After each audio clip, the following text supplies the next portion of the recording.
Africa has a big domestic market that possesses significant opportunities. Artificial intelligence has strong potential to spur innovation, help firms create new value from data, and reduce trade costs. Alioune CISS, the CEO, Webb Fontaine Group, shares on the importance of merging artificial intelligence and trade here on the continent. Technology should be used as basically a catalyst to be able to implement reforms and to be able to facilitate trade. Very often the implementation of new reforms is quite complicated, but using technology can very often ease the process and facilitate the changement of mindsets. Yeah, and what kind of innovative solutions are we seeing when it comes to trade facilitation? And when you say also it's important to also change mindsets, are we seeing mindsets moving towards that direction? Yeah, definitely. In fact, there's today various innovative solutions to be able to facilitate trade. So I think the most important first is to be able to cover all the spectrum, all the different areas. In fact, for a long time, people thought that trade was only at customs, but in fact, customs is one of the points of trade, but you have the ports, you have banks, you have different various regulatory agencies. I think that it's important to find solutions for all these various entities, and of course, solutions for the private sector. So various solutions can be used to be able to get where we want to get. Basically, you need to have something for customs clearance. Basically, you need solutions for customs clearance. The solutions today in the market are getting old and are not providing the necessary tools to be able to work on custom solutions.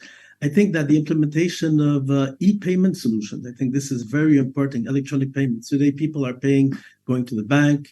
I think it's very cumbersome. We should be able to find solutions where people can pay with mobile money, with credit transfer, and a lot of solutions that, and most important, be able to pay to different entities. When you're doing trade, you have to pay fees to banks, you have to pay fees to customs, you have to pay fees to ports, to ministries, and so on. So all these should be embedded in our electronic payment solutions.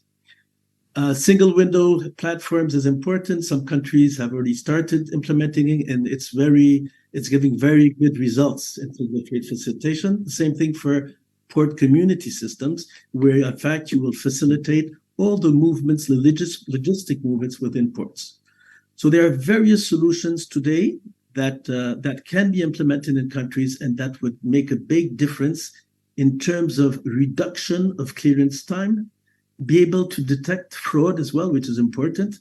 So I think that and for government, it's important as well because they can increase the revenue collected through customs clearance. Yeah, as you just said, a majority of the time when you think about trade, customs is the first thing that comes to mind. You've touched on the different innovative solutions. So to best leverage on these different solutions, also integrate these innovations that are coming up into our systems, how best can we rethink trade, even when it comes to looking around the different technological advancements that are there? Where can the public and the private sector meet? What is the central point? Yeah, I think if you talk about how AI can leverage trade potential, I think technology and using AI, I'll just give us some examples on how we use AI and how AI can be used. First of all, I think a lot of companies talk about artificial intelligence, but very few really are using it. In fact, for us, AI is not a buzzword. It's really it's used to be able to provide specific informations to people. So I'll just give you an example of the usage of AI. Yeah? We have algorithms that allow, for example, to determine, based on a commercial description, the classification of goods. Right? In customs, you use a specific classification of goods. So this is done automatically. There's a lot of errors today on the classification of goods, and this is things that AI can definitely help, so people can declare properly their goods and and governments can collect revenue correctly. It's important as well to use AI technology to be able to fasten the work of the private sector. When you're preparing a customs declaration, you have to enter information manually coming from scanned documents like invoices, and then inputting it into the customs system. Our systems can basically read a scanned document, determine the elements of each of the data on this documents, and import it directly in an electronic form. So this is a lot of time gaining for the trade instead of entering this information hands by hands. We have a country where they used to spend several days to prepare customs declaration. And today, because of these tools, they can do this in a couple of hours. This allows as well AI. We have tools that allow to detect when you present we're in a digital world, right? You present an invoice, you have the capability to know if this invoice is a fake invoice based basically on the history and machine learning. So various solutions are used basically for two main reasons. One, to be able to help authorities detect fraud. I'm talking fraud on value of invoices, but also fraud based for security reasons. If there's a false banned goods to be imported. So all this AI can play a very major tool and accelerate the way business is being done. Yeah, definitely the use of AI has many advantages. Some you have just highlighted. When listening to the different solutions that you're bringing in on board, one thing that I can hear is heavy investment is required, especially when you're looking at putting the right infrastructure in place, having also the needed skill set to be able to use the different machines that are in place. Just to talk to us about the investments around it. Yeah, I totally agree. I think that it was an error in the past just to believe that the implementation of software, installation of software was a solution.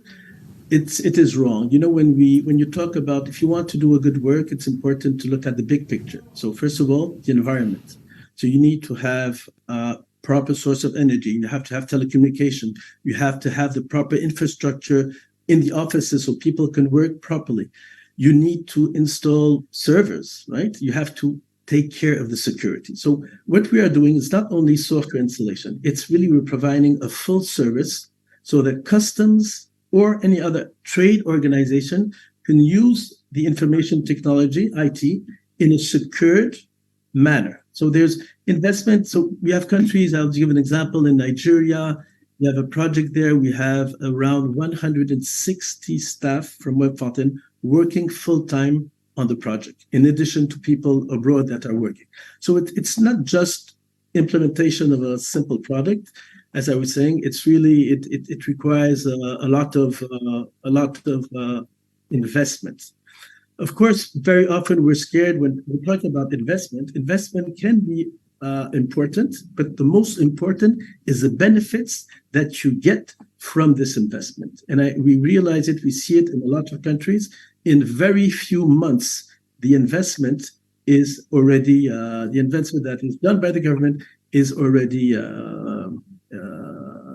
recuperated. Basically, we very often propose to governments to implement PPP projects, so public-partnership projects. So the projects do not cost anything to the government directly, and we take a fee on the usage of the system. This is paid by the private sector.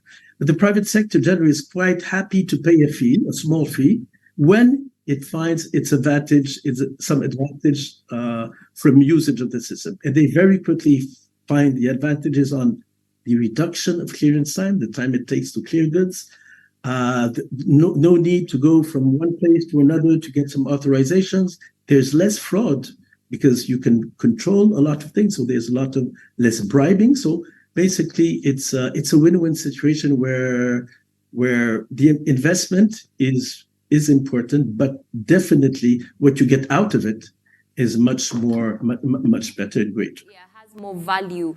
Just When you're looking at the emerging technologies and the policy regulatory framework here on the continent, there's still a bit of a disconnect. So what are the gaps, especially when you're looking at the policy areas? What are the recommendations that should be put in place by various African governments to boost, to also fast track this integration within different ecosystems? Yeah, I think basically the biggest policy measure that has been taken in the last years is the implementation of the African Continental Free Trade Area. So I think it brings a lot has been done. I think the framework is set up. Then now we have to start, governments and private sector have to get more involved and believe in it to be able to make success. So some of the recommendations I would like to maybe share, and we can work on it, is one of them is probably movement of people. I think movement of people when you're doing trade is extremely important. This is something, when you talk about trade, basically you talk about people moving from one place to another. It's difficult to in another country. You need a visa to travel from one place to another. Really, it's quite complicated. I think there's a lot of initiatives that have been taken. Countries such as Benin, Nigeria, Rwanda. I think that when you're an African, you no longer need a visa, in fact, to travel to these countries. The next step probably is the African Union flagship project, Agenda 2063, is to allow free movements of people within the continent. This, I think, is something quite important. And I think that the policy is here, right? But we have to work on a deadline and do the implementation. Very often, this is what's happening in Africa. We have the policy, but the implementation is very often an issue. For over 20 years, I can imagine 20 years ago, the environment was different from how it is today. What are some of the changes that have been put in place and the importance of adapting into the new changes and new things that are coming up? Yeah. I think that we started, we've been created in September 3rd, 2022 in France, Aix-en-Provence. And gradually, basically, we have worked in the various countries. Today, we have 25 entities across the world, 1,000 staff working. And the way we see trade has changed tremendously. Trade has evolved. It's an evolving animal, so we had to adapt to what we have seen, basically. And we started working basically in Webb Fontaine in customs, on custom issues. So it was very centralized in customs, but because we realized that customs was not only trade, we started developing other solutions to integrate them and have integrated solutions. So this is something I think we had to adapt based on the reality.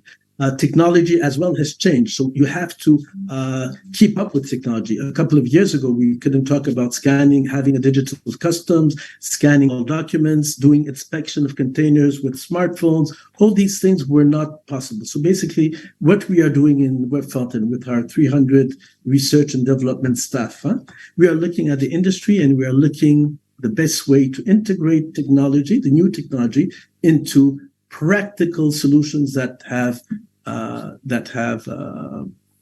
can provide very clear services to customs. So really, we've worked on it. We believe as well that we need to have integrated solutions. Ports should be integrated. IT of the port should be integrated to the customs system. The customs solution should be integrated when you're moving goods to another country, when you're tracking movement of goods from one country to another. All this has to be linked. We have to know at any time and be able to have the traceability of products, know exactly where it comes from. This is quite important as well for the continental free trade area, where we'll have to goods coming from the continent, produced on the continent, will not be paying duties and taxes. It's important to be able to see exactly where these goods have been produced.